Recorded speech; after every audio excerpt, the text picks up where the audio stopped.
mean, you've been We have asked a time for million one times. more question. You've been asked a million times about whether you lost your election in 2022, whether the former president lost in 2020. I'll give you a moment in case you want to say now that that is not what happened, that they did lose the election, but I know you haven't answered that before. So I'll give you a moment if you wanted to say something differently here before I move on to my question. I don't ask your question. Okay. As a senator, on January 5th, 2026, January 6th, excuse me, 2025, excuse me, would you vote to codify the election no matter what happens?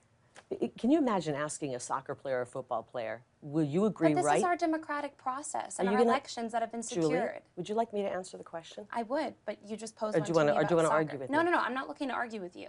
I just want a clear answer for Arizonans once and for all, because If integrity you were is a big playing, issue here. if you were playing a soccer game and they said to the soccer team, before this election, will you agree with every single call the ref makes and agree with everything that happens in this game? Nobody would say yes. We want to have a lawfully run election.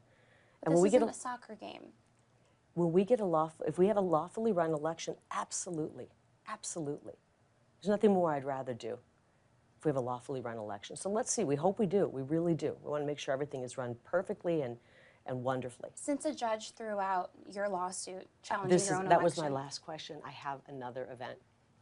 But just to be clear, just to put a point in this, just Julie, because integrity is a question here among your voters in Arizona. Of course it is. It is why some of them are deciding to support your opponent, even though they're voting for Trump at the top of the ticket.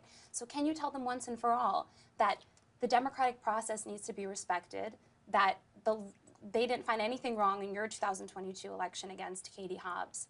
Julie, I'm gonna end this right now, but I'm gonna say we all in Arizona want honest elections. And